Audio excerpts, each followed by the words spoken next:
నమస్తే, welcome to అమ్మా news. నా పేరు వెన్నెల. బులెటిన్లో హెడ్లైన్స్ చూద్దాం. కామన్ రిక్రూట్మెంట్ బోర్డు ఏర్పాటుపై క్లారిఫికేషన్ కావాలని కోరాను. నా వద్దకు వచ్చిన బిల్లులపై సూపర్ పవర్ ఉందన్న గవర్నర్ తమిళసై. తెలంగాణ ప్రజల ఆత్మగౌరవాన్ని సోనియా గాంధీ నిలబెట్టారు. దేశ ద్రోహులకు వ్యతిరేకంగా రాహుల్ గాంధీ పోరాడుతున్నారన్న రేవంత్ రెడ్డి. రాజాసింగ్ కు షరతులతో కూడిన బెయిల్ మంజూరు. మీడియాతో మాట్లాడవద్దు, ర్యాలీలు చేపట్టవద్దని కోర్టు ఆదేశాలు. బీజేపీ వ్యతిరేక విధానాలకు కేసీఆర్ కార్యాచరణ సిద్ధం చేస్తున్నారు. మునుగోడు ప్రజలు బీజేపీకి తగిన బుద్ధి చెప్పారన్న తమ్మినేని వీరభద్రం. అభివృద్ధి పనుల శంకుస్థాపనకు వెళ్లిన కుక్కట్పల్లి ఎమ్మెల్యేకు చేదు అనుభవం. తమ సమస్యలను పట్టించుకునే నాదుడే లేడంటూ కృష్ణారావును నిలదీత. ఇక డీటెయిల్స్ చూస్తే తన వద్దకు వచ్చిన బిల్లులపై సూపర్ పవర్ ఉందని చెప్పినట్లు గవర్నర్ తమిళసై సౌందరరాజన్ చెప్పారు. కామన్ రిక్రూట్మెంట్ బోర్డు ఏర్పాటుపై క్లారిఫికేషన్ కావాలని కోరినట్లు తెలిపారు.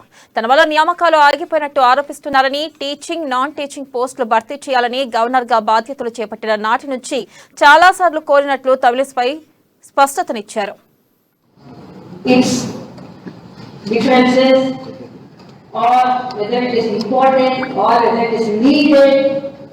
So I wanted some clarification. And it was projected as if I am halting the process of recruitment, and as I am blocking the process of recruitment, I want to clarify to the people of Telangana as well as the press.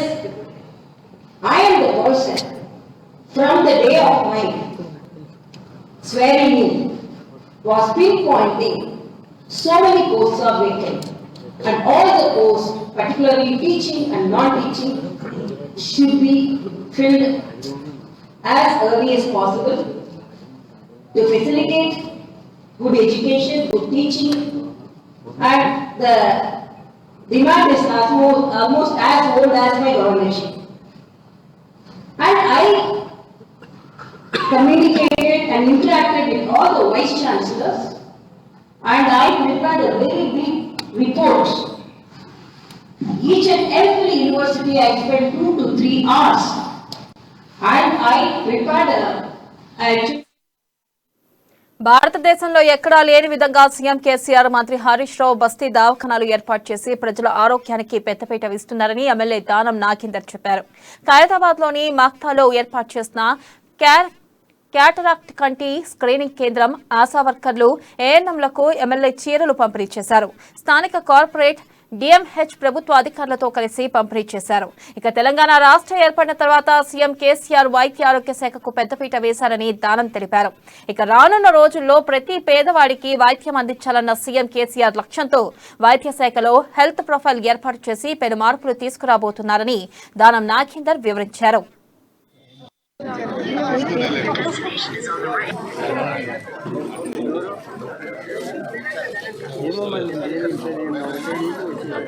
Okay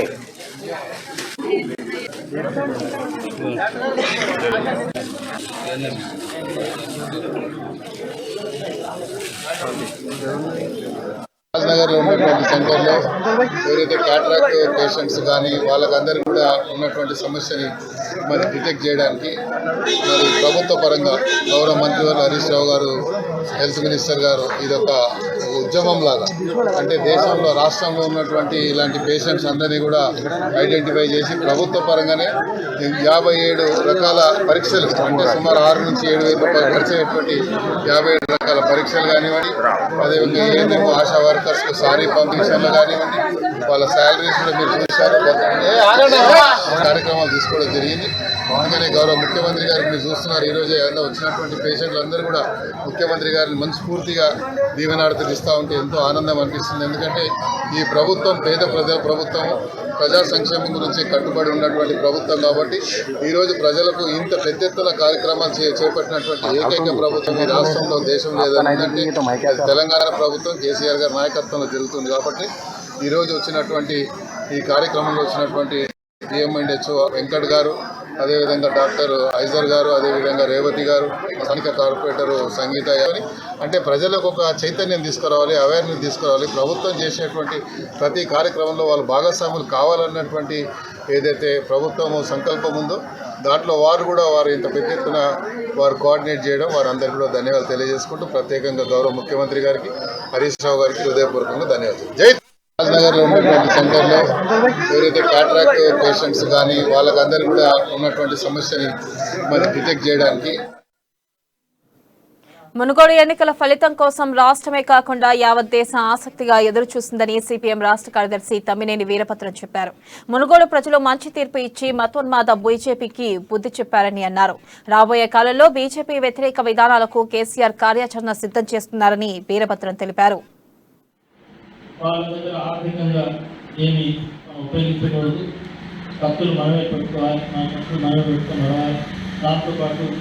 గ్రామాల్లో గ్రామ స్థాయిలో జరిగిన కార్యకర్తల స్థాయిలో నాయకుల స్థాయిలో ఈ క్రమశిక్షణ పాటించాలని మేము చేస్తున్నాం. మేము పరిశీలించిన ద్వారా తెలియజేస్తున్నాం.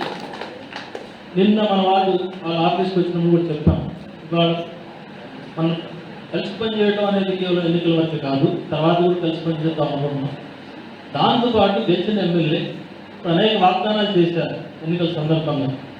మళ్ళీ సంవత్సరం ఎన్నికలు రాబోతున్నాయి. ఈ సంవత్సరంలోపే చేసిన వాగ్దానాలను అమలు జరగాలి. అది కాలేజీ విషయంలో కానీ, రోడ్ల విషయంలో కానీ, ఇంకా ఇతర అనేక సాగునీటి ప్రాజెక్టుల విషయంలో చాలా విషయాలు వాగ్దానం చేశారు. నాకు ముఖ్యమంత్రి స్థాయిలో కూడా చాలా చెప్పారు. ఈ చెప్పిన ప్రతి వాగ్దానం అమలు జరిపే విధంగా మీరు చర్యలు తీసుకోవాలి. అమలు జరగకపోతే సీపీఎంఏ గట్టి నిర్ణయం తీసుకుందని కూడా చెప్పాము. ఆ రకమైనటువంటి వైఖరి భవిష్యత్తులో మనం అమలు జరుగుతున్న దీంతో పాటు సిపిఎం సిపిఐ ఎట్లయితే మిత్రులుగా కలిసి పనిచేస్తాము, భవిష్యత్తులో మళ్ళీ అక్కడ శత్రుపక్షాలు మారకుండా సిపిఎం సిపిఐ అనేది ఎన్నికల వరకే అవసరం కాదు, రేపు ఎమ్మెల్యే గ్రామాలు తిరిగేటప్పుడు కానీ, సంక్షేమ పథకాలు అమలు జరిపేటప్పుడు కానీ, రాష్ట్రాల్లో కూడా ప్రతిపక్ష పార్టీలు ఉన్న చోట బీజేపీ మట్టి వేస్తారు. వాళ్ళ అధికారంలో ఉన్న చోట కూడా గతంలో బీహార్లో వాళ్ళు 2 సీట్లు ఉంటే ఈసారి 1 సీట్లు గెలిచారు. మిగతా వాళ్ళ అధికారంలో ఉన్న చోట కొన్ని గెలిచారు. మొత్తం 2లో 4 గెలిచారు, 3 ప్రతిపక్షాలకు వచ్చినారు. ఆ రకంగా కుకట్పల్లి ఎమ్మెల్యే మాధవరం కృష్ణారావుకు చేదు అనుభవం ఎదురైంది. తమ సమస్యలను పరిష్కరించే నాదుడే లేడని ఓల్డ్ బోయన్పల్లి మల్లికార్జుననగర్ వాసులు ఎమ్మెల్యేను నిలదీశారు. స్థానిక కార్పొరేటర్కు ఎన్నిసార్లు విన్నవించినప్పటికీ తమ గోడు పట్టించుకోవడం లేదని వాపోతున్నారు. డ్రైనేజ్ సమస్యలతో పాటు వర్షం పడితే మోకాళ్లలోకి నీరు చేరి ఇబ్బందులు పడుతున్నామని, తమ సమస్యను మీరైనా పరిష్కరించాలంటూ ఎమ్మెల్యే కృష్ణారావును స్థానికులు కోరారు.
తెలంగాణ ఆత్మగౌరవం సోనియా గాంధీ నిలబెట్టారని టీపీసీసీ చీఫ్ రేవంత్ రెడ్డి అన్నారు. మక్తల్ నుంచి జుక్కల్ వరకు రాహుల్ గాంధీ పాదయాత్ర సాగిందని, ముగింపు సభలో రాహుల్ గాంధీ భావోద్వేగంతో ప్రసంగం ఇచ్చారని ఆయన చెప్పారు. నాడు ఇంగ్లీష్ వారికి వ్యతిరేకంగా మహాత్మా గాంధీ కొట్లాడితే ఇప్పుడు దేశ ద్రోహులకు వ్యతిరేకంగా రాహుల్ గాంధీ కొట్లాడుతున్నారని రేవంత్ రెడ్డి వివరించారు. పెద్ద పెద్దవి పెట్టుకున్నాడంట, అట్లుంది. ఇంకేమంటాం? ఇక ఆయన ఏం చెప్తుండో వీళ్ళు ఏం చేస్తుర్రో మనకేం తెలుసు. ఇక ఎవరు వాళ్ళ పొత్తులు ఎవరు కొత్తగా చేరినరో వాళ్ళు ఏదో కొత్త సంసారం నడుస్తుంది కదా, ఎన్ని రోజులు ఉంటుందో చూద్దాం. దేశంలో ఉంటే కాంగ్రెస్లో ఉండేది కాంగ్రెస్ కోసం చేయలే భారత్ జోడో, ఈ దేశం కోసం 140 కోట్ల మంది ప్రజల కోసం చేశారు. డెఫినెట్గా క్విట్ ఇండియా మూమెంట్ ఎట్లుండేనో, ఉప్పు సత్యాగ్రహం ఎట్లా కొన్ని తరాలకు స్ఫూర్తినిచ్చిందో భారత్ జోడో కూడా అదే విధంగా సమాజానికి స్ఫూర్తినిస్తుంది. డెఫినెట్గా స్ఫూర్తితోనే ఈ దేశం అంతా ముందుకు కదులుతుంది. ఇక నవ్వాలనో ఏడవాలనో అర్థం కాలే. విచారణ చేయడానికి నియమించిన అధికారుల దగ్గర ఉండాల్సిన వీడియోలు చంద్రశేఖరరావు గారు ప్రగతి భవన్లో ఉన్నాయంటేనే చంద్రశేఖరరావు గారు ఎవరిని కాపాడాలనుకుంటుండ్రో దీన్ని బట్టి అర్థం చేసుకోవచ్చు. ఈ ఎదవల గురించి చెప్తలేను. ఈ ఎదవలు 5 ఏళ్ల నుంచి 4 ఏళ్ల నుంచి అందులోనే ఉండ్రు. దొరగారి దొడ్లో గడి తినాలి, పెండ పెట్టాలి. ఈ ఎదవలు అంతకంటే చేసిందే ఉంది. వాళ్ళ గురించి కాదు. అమ్మకాలు కొనుగోలు జరిగిన ప్రజాప్రతినిధుల విషయంలో పోలీసులకు ఫిర్యాదు చేసిర్రు. పోలీసు ఉన్నతాధికారులు అక్కడ బీజేపీ ఎమ్మెల్యే రాజాసింగ్ కు షరతులతో కూడిన బెయిల్ మంజూరైంది. మీడియాతో మాట్లాడవద్దని, ర్యాలీలు చేపట్టవద్దని కోర్టు ఆదేశించింది. ఎలాంటి రెచ్చగొట్టే వ్యాఖ్యలు చేయవద్దని, మతాలను కించపరిచే వ్యాఖ్యలు చేయవద్దని కోర్టు షరతులు విధించింది. కోర్టు బెయిల్ మంజూరు చేయడంతో 40 రోజుల తర్వాత రాజాసింగ్ జైలు నుంచి విడుదల కానున్నారు. కొట్టివేస్తూ ఆయనను వెంటనే రిలీజ్ చేయాల్సిందిగా ఆర్డర్ రిలీజ్ చేశారు. ఆ ఆర్డర్తో పాటు కొన్ని కండిషన్స్ ఇవ్వడం జరిగింది. ఆ కండిషన్లో భాగంగా ఈరోజు రాజాసింగ్ గారు రిలీజ్ అయిన వెంటనే ఎటువంటి ర్యాలీలు తీయడం కానీ, ఈరోజు బయటికి వెళ్ళిన సందర్భంగా ర్యాలీలు తీయడం కానీ, మీడియాను అడ్రస్ చేయకూడదని చెప్పి కండిషన్ పెట్టారు. రెండో కండిషన్ ఏంటంటే ఆయన ఫ్యామిలీ యొక్క immediate 4 family members plus along with advocate, అంటే నేను తప్ప ఎవరు కూడా ఆయనను అకంపెనీ చేయొద్దు రిలీజ్ తరించి. మూడో కండిషను ఆయన ఎటువంటి డెరగేటరీగా ఇన్ఫ్లమేటరీ స్పీచెస్ ఇవ్వడం కానీ, అది సోషల్ మీడియాలో పెట్టడం కానీ చేయకూడదని. హైకోర్టు ముందు కానిస్టేబుల్ ఎస్ఐ అభ్యర్థులు ధర్నా చేశారు. తమ ఆవేదనని సీఎం కేసీఆర్ అర్థం చేసుకోవాలని అభ్యర్థులు విజ్ఞప్తి చేస్తూ హైకోర్టు ముందు ధర్నా చేశారు. ప్రశ్నాపత్రంలో తప్పులు ఇచ్చారని ఈ అంశంపై సీఎం సమీక్షించి తమకు సరైన న్యాయం చేయాలి అంటూ అభ్యర్థులు విన్నవించుకున్నారు. ప్రభుత్వం వైపు నుండి అన్ని తప్పులు ఉన్నాయి సారు, మీ గెలుపు సంతోషం మీకుండొచ్చు, కానీ మా బాధను కూడా అర్థం చేసుకోండి అంటూ కోరారు అభ్యర్థులు. పేపర్ తప్పుగా ఇవ్వడం వల్ల తమకు మార్కులు తక్కువగా వచ్చి క్వాలిఫై కాలేదని కన్నీరు పెట్టుకున్నారు. ఇక తమ బాధను అర్థం చేసుకుని న్యాయం చేస్తే భవిష్యత్తులో సీఎం కేసీఆర్ వెంట ఉంటామని అభ్యర్థులు విజ్ఞప్తి చేస్తున్నారు. ఈ కార్యక్రమంలో ఎన్ఎస్యుఐ రాష్ట్ర కార్యవర్గ సభ్యులు ఉప్పల ఉదయ్ కుమార్ పాల్గొన్నారు. అభ్యర్థులు ప్రభాకర్, రమేష్, భీమేష్, అనిత, విమల, నందిని, పలువురు అభ్యర్థులు పాల్గొన్నారు. నష్టపరిహారం ప్రకటించాలి. చనిపోయిన అభ్యర్థులకు 50 లక్షలు వెంటనే చనిపోయిన అభ్యర్థులకు 50 లక్షలు. కానిస్టేబుల్ ఎస్ఐ అభ్యర్థుల ఫలితాలలో అవకతవకలు జరిగినాయని అభ్యర్థుల యొక్క ఆవేదన పేరు మీద ఈరోజు హైకోర్టు ముందు ధర్నా నిర్వహించడం జరిగింది. ఉస్మాన్ యూనివర్సిటీ ఏఐఎస్ఎఫ్గా మేము డిమాండ్ చేస్తున్నాము. 15 రోజులుగా చేస్తున్నటువంటి పోరాటం ఇంకా ముందుకే వెళ్తుంది మీరు స్పందించకపోతే. ఎందుకంటే మల్టిపుల్ క్వశ్చన్స్ ఇచ్చారు. ఏం పెట్టడంలోకి 0 ఇచ్చి మార్క్ ఇచ్చారు. అందులో ఇంకా ఎక్స్ట్రా మార్క్స్ కూడా 1 పెట్టినా 2 పెట్టినా ఇచ్చారు. 3 పెట్టిన వాళ్ళకి ఇవ్వలేదు. కాబట్టి అది మల్టిపుల్ మీరు ఇన్స్ట్రక్షన్లో పెట్టాలి కదా. ఏం పెట్టడంలోకి 0 ఇచ్చి మార్క్ యాడ్ చేస్తాము, మా వైపు తప్పులు ఉంటాయని ఇన్స్ట్రక్షన్లో పెట్టాలి. మీరు అది పెట్టలేదు కాబట్టి మీరు తప్పు చేసిండ్రు. దాంతోపాటు ప్రశ్నాపత్రంలో తప్పులు ఉన్నాయి. మీరు సమీక్ష చేసి 22 తప్పులని మీరు అన్నారు. 22 లేకపోవచ్చు, మేము ఒప్పుకుంటాం దానికి. కానీ కొన్ని తప్పులు ఉన్నాయి. అకాడమిక్ పుస్తకాల నుంచి మేము మొత్తం తీసినాము. అయ్యా ముఖ్యమంత్రి గారు, మీకు కానీ చైర్మన్ గారికి కానీ ఇక్కడ అభ్యర్థుల తరఫున మేము విజ్ఞప్తి చేస్తున్నాము. 15 రోజులుగా 14 మంది చనిపోయిండ్రు. గొంతు దించుకొని మాట్లాడుతూ అనేక ప్రాంతాలలో నిరసనలు కూడా వస్తున్నా మీరు చీమగుట్టినట్టయినా లేదు. మీరు మునుగోడు ప్రాంతంలో గెలిచిరని ప్రగతి భవన్లో మీటింగ్లు పెట్టుకొని సంతోషంగా మీరు ప్రకటించుకుంటున్నారు. ఆ సంతోషాన్ని ఎంతోమంది పేద పిల్లల యొక్క జీవితాలు వెళ్ళాను. పాపను కడుపులో పెట్టుకొని కడుపుతో ఉండి నేను ఇన్స్టిట్యూట్ వెళ్ళాను. ఇన్స్టిట్యూట్ వెళ్ళి ఎగ్జామ్ పాప పుట్టి 5 months ఉంది. పాపను తీసుకొని ఎగ్జామ్కి వెళ్ళాను. నాకు చూసుకుంటే 60 మార్క్స్ వచ్చాయి. 60 మార్క్స్ మళ్ళీ కట్ ఆఫ్ మార్క్స్ పెట్టేసరికి నాకు అందులో మైనస్ చేసుకుంటే 48 వచ్చాయి. 48 వచ్చినప్పుడు కలిపినాం అన్నారు కదా. మార్క్స్ అయితే నాకైతే యాడ్ కాలేదు. మరి క్యాస్ట్ వచ్చేసి బీసీ 50 కానీ పెట్టారు. కాకపోతే నాకు మాత్రం మార్క్స్ యాడ్ కాలేదు. నాకు చూసుకుంటే మాకు అక్కడ ఇబ్రాహీంపట్నంలో ఎంకేఆర్ ఫౌండేషన్ గ్రూప్ పెట్టారు. దాంట్లో కీ చూసుకుంటేనేమో 56 వచ్చాయి. వీళ్ళు పెట్టిన గవర్నమెంట్ కీ పెట్టి చూసుకుంటేనేమో దాంట్లో 46 వచ్చాయి. కలిపామంటున్నారు. నాకైతే 1 2 3 4 0 అని చెప్పారు. కానీ దాంట్లో కట్ చేసుకున్నా కానీ నాకు మార్క్స్ మాత్రం కలవలేదు. నాకైతే న్యాయం జరగదు. నేను చిన్న పిల్లని తీసుకొని కడుపుతోటి నేను ఇన్స్టిట్యూట్ వెళ్ళాను. పిల్లని తీసుకొని పోయి నేను ఎగ్జామ్ రాసాను. చిన్న పిల్లని తీసుకొని వెళ్ళి ఎగ్జామ్ రాశాను. నాకైతే న్యాయం జరగాలి సార్ చెప్తున్నాను. కానిస్టేబుల్ ఎస్ఐ అభ్యర్థుల ఫలితాలలో అవకతవకలు జరిగినాయని అభ్యర్థుల యొక్క ఆవేదన పేరు మీద ఈరోజు హైకోర్టు ముందు ధర్నా నిర్వహించడం జరిగింది. ఉస్మాన్ యూనివర్సిటీ ఏఐఎస్ఎఫ్గా మేము డిమాండ్ చేస్తున్నాము. 15 రోజులుగా చేస్తున్నటువంటి పోరాటం ఇంకా ముందుకే వెళ్తుంది మీరు స్పందించకపోతే. ఎందుకంటే మల్టిపుల్ క్వశ్చన్స్ ఇచ్చారు. ఏం పెట్టడంలోకి 0 ఇచ్చి మార్క్ ఇచ్చారు. అందులో ఇంకా ఎక్స్ట్రా మార్క్స్ కూడా 1 పెట్టినా 2 పెట్టినా ఇచ్చారు, 3 పెట్టిన వాళ్ళకి ఇవ్వలేదు. కాబట్టి అది మల్టిపుల్ మీరు ఇన్స్ట్రక్షన్లో పెట్టాలి కదా. ఏం పెట్టిన వాళ్ళకి 0 ఇచ్చి మార్క్ యాడ్ చేస్తాము, మా వైపు తప్పులు ఉంటాయని ఇన్స్ట్రక్షన్లో పెట్టాలి. మీరు అది పెట్టలేదు కాబట్టి మీరు తప్పు చేసిండ్రు. దాంతోపాటు ప్రశ్నాపత్రంలో తప్పులు ఉన్నాయి. మీరు సమీక్ష చేసి 22 తప్పులని మీరు అన్నారు. 22 లేకపోవచ్చు, మేము ఒప్పుకుంటాం దానికి. కానీ కొన్ని తప్పులు ఉన్నాయి. అకాడమిక్ పుస్తకాల నుంచి మేము మొత్తం తీసినాము. అయ్యా ముఖ్యమంత్రి గారు, మీకు కానీ చైర్మన్ గారికి కానీ ఇక్కడ అభ్యర్థుల తరఫున మేము విజ్ఞప్తి చేస్తున్నాము. 15 రోజులుగా 14 మంది చనిపోయిండ్రు. గొంతు దించుకొని బులెటిన్లో ఒక షార్ట్ బ్రేక్ తీసుకుందాం. Stay with us. ఆదివాసీ బిడ్డలందరూ ఇమాందారి బిడ్డలు, సోదాసాని బిడ్డలు, నిజాయితీ బతుకున్నారంటే ఆదివాసీ బిడ్డలతోనే బతుకున్నది. ఆదివాసీ బిడ్డలే నిజాయితీ పనులు. మీకు నోరుండది, అడగతలకు నోరుండది. దాన్ని రై జోగురామన్న అలుసుగా తీసుకుంటున్నాడు. బరాబర్ నిక్క తీసి అడగండి. మా ఇండ్లెట్ పోయి, మా పింఛన్లెట్ పోయి, మా స్కాలర్షిప్లెట్ పోయి, మా రోడ్లెట్ పోయి ప్రతి అడగండి. బరాబర్ అడగండి. ఈసారి రామన్న వచ్చినప్పుడు 4 సార్లు గెలిపించినాం, ఒకసారి మంత్రి చేసినాం, 4 సార్లు ఎమ్మెల్యే చేసినాం. ఎక్కడికి పోయినాయి మా డబ్బులు? ఎవరు నింపినారా మా డబ్బులు? బరాబర్ అడుగుతారా? రెక్కాడితే గాని డొక్కాడని బిడ్డలు ఎట్లా బతకాలి? పేద బిడ్డలు గరీబోళ్ళు ఎట్లా బతకాలా? 4 సార్లు ఎమ్మెల్యే గెలిపించినాం, ఒకసారి మంత్రి చేసినాం. ఏం చేసిండు? గరీబోళ్ళకి ఒక్క ఇల్లు పడ్డలే. అడుగులైన వాళ్ళు 2018 తర్వాత 50 వడ్డేలకు రేషన్ కార్డులు ఇచ్చిండా?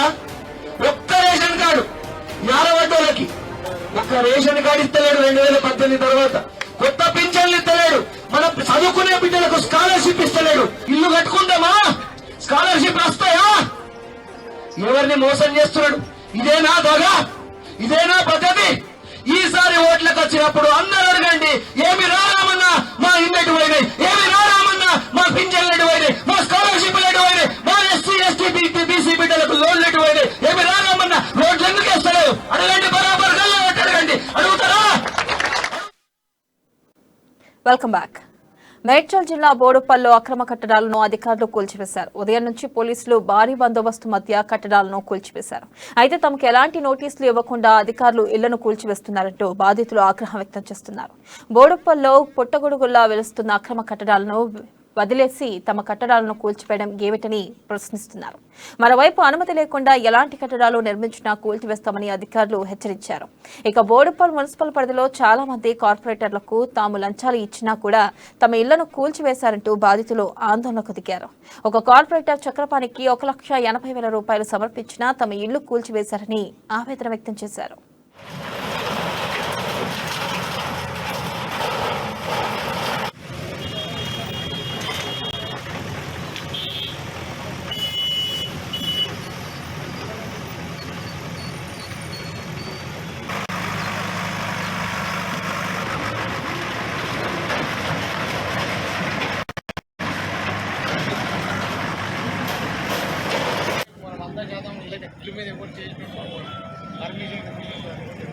ప్రెస్ అయినా ఫస్ట్ ఆయన పైసలు ముట్టలే కానీ మొత్తం 4 పోయేది చెట్టు మొత్తం ఏది మెట్లు ఊలోటిపించినప్పుడు తర్వాత మళ్ళీ ఇక్కడ వచ్చి ఊలోపించారు.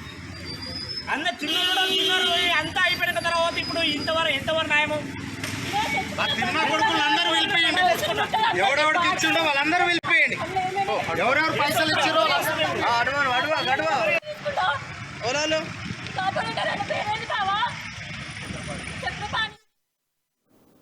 రంగారెడ్డి జిల్లా కందుకూరు పోలీస్ స్టేషన్ పరిధిలో దెబ్బడగూడ గేట్ సమీపంలో కందుకూరు పోలీస్ గొర్రెల దొంగలను ముఠాను అరెస్ట్ చేశారు. ఇక వాహనాలు తనిఖీ చేస్తుండగా అనుమానాస్పదంగా కనిపించడంతో అదుపులోకి తీసుకుని విచారించడంతో గుట్టు రట్టయిందని పోలీసులు చెప్పారు. వారి వద్ద నుంచి 6,97,000 రూపాయల నగదును, 35 గొర్రెలను, 3 సెల్ ఫోన్లను, ఓ వాహనాలను స్వాధీనం చేసుకున్నట్లు ఎస్పీ ఉమామహేశ్వరరావు తెలిపారు. ఇంకా నిందితులను అరెస్ట్ చేసి రిమాండ్కు తరలించామన్నారు.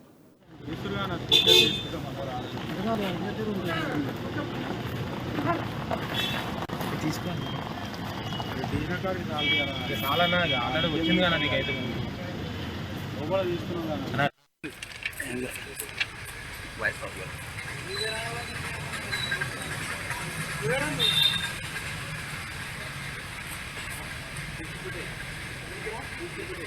ముగ్గురు అంతా యూత్ అయ్యారు.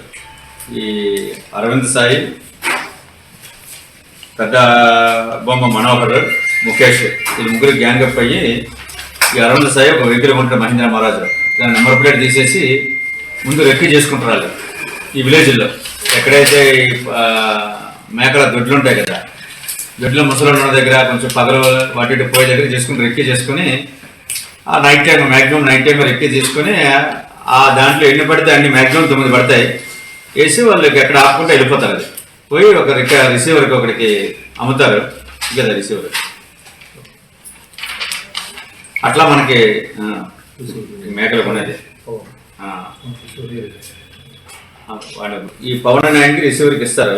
వాళ్ళ పట్టుకెళ్ళి జెన్యునే వీళ్ళు బాగుబేరం అని చెప్తారు. వాళ్ళకి మేము వేరే దగ్గర కొని రైతుల దగ్గర కూడా అమ్ముతామని చెప్తారు. సరే లాస్ట్కి డౌట్ వచ్చింది కానీ ఆయనకి సరే ఏదో లాభం ఉందని కొంచెం అటు ఇటుగా ఉన్నాడు. సరే మనకి ఇన్ఫర్మేషన్ రిసీవర్ ఇచ్చాడు ఎవరికి ఇక్కడ రైతులకి. ఏమని బాబు ఇట్లా మన రైతులు వచ్చి అమ్ముతారంటే ఒక విక్టిమ్, మన లేటెస్ట్ విక్టిమ్ మా డ్రైవర్కి చుట్టాం, ఆయన ఇక్కడ ఎవరే. సో ఫోన్ చేసి ఎవరు కూడా ట్రాప్ చేశారు. సరే రైతులు మేము కూడా కొనుక్కుంటాం, రైతులు మా దగ్గర పంపించండి. పంపించారు. పిల్లలు తీసుకుని ఆ ఫోటో పంపించింది, వీడియో, ఈ పవన్ కొడుకు వీడియో పంపిస్తే దగ్గర పోయిన గొర్రెలకు ఆనవాళ్ళు ఉంటాయి కదా, ఆనవాళ్ళు చూసి గుర్తుపెట్టారు. గుర్తుపెట్టి ఏమంటే మనకి 100కి కాల్ చేయగానే వెళ్ళి టీమ్ 7 వెళ్ళారు, పట్టుకొని మొత్తం రికవరీ చేశారు. వాళ్ళు చేస్తే దాంతోపాటు ఒక స్నాచింగ్ కూడా చేశారు ఇక్కడ చింతపల్లి పోలీస్ స్టేషన్లో. చాదర్ఘట్ చిన్నబ్రిడ్జ్ భూ కాళీమాత దేవాలయం సమీపంలో హైటెన్షన్ విద్యుత్ వైరు వేలాడుతూ ఉండడంతో స్థానికులు భయాందోళనకు గురవుతున్నారు. ఎప్పుడు ప్రమాదం జరుగుతుందోనని బిక్కుబిక్కుమంటున్నారు. భూమిపై వేలాడుతున్న విద్యుత్ వైర్ను సిబ్బంది మొక్కుబడిగా గోడ ఇనుప మిషకు తగిలించి చేతులు దులుపుకున్నారని స్థానికులు విమర్శిస్తున్నారు. వర్షం కురిస్తే సమీప ప్రాంతాలకు విద్యుత్ షాక్ తగిలే ప్రమాదం ఉందని అధికారులకు ఫిర్యాదు చేసినా స్పందించడం లేదని ఆగ్రహం వ్యక్తం చేస్తున్నారు.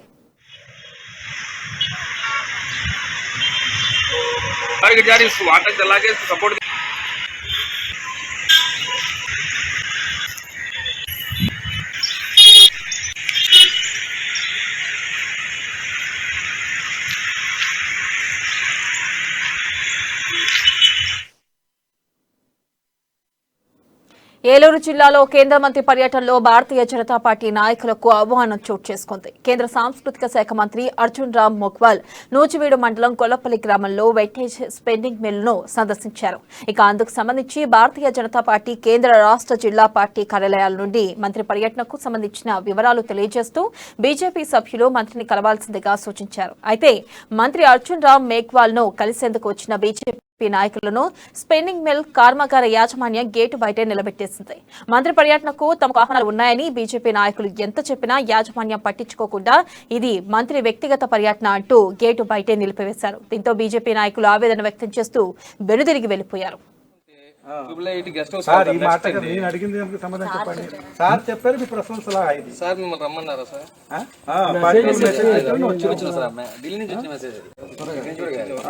బీజేపీ స్టేట్ పార్టీ జిల్లా పార్టీ అందరూ రావాలని మెసేజ్ వచ్చింది. కరెక్ట్ సార్, నేను కాదండి సార్. మీ పర్సనల్ మాట చెప్పుకోండి సార్. కావాల్సి వాళ్ళు మరి వాళ్ళు కూడా కనీసం మినిస్టర్ వస్తే మీడియా అలౌ చేయలేదు.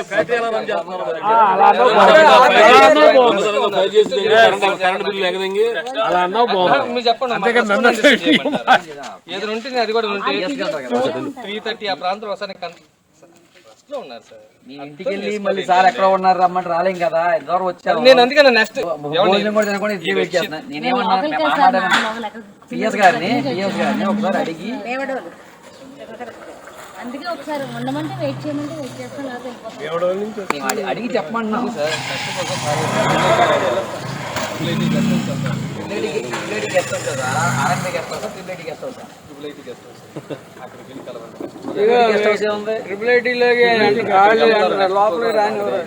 గంటలు చెప్తారా అది తిరుపతి జిల్లా గూడూరు పట్టణంలోని రైల్వే జంక్షన్లో ఉదయం ప్రమాదం చోటు చేసుకుంది.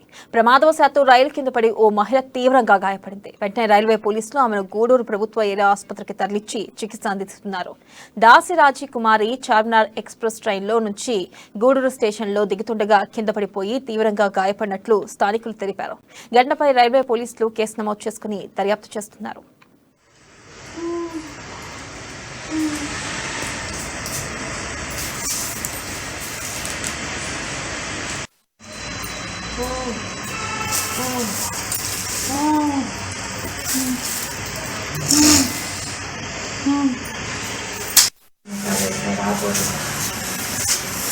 అది కట్టేదానికి నా గొలుసు వేసాడు.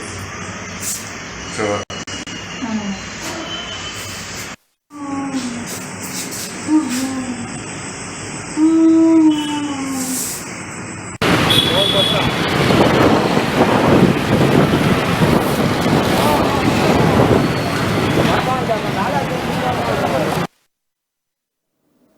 ఇవే బులెటిన్ అప్డేట్స్. మరిన్ని అప్డేట్స్ తో మళ్ళీ కలుసుకుందాం. కీప్ వాచింగ్ అమ్మా న్యూస్. నిజం కోసం జనం కోసం.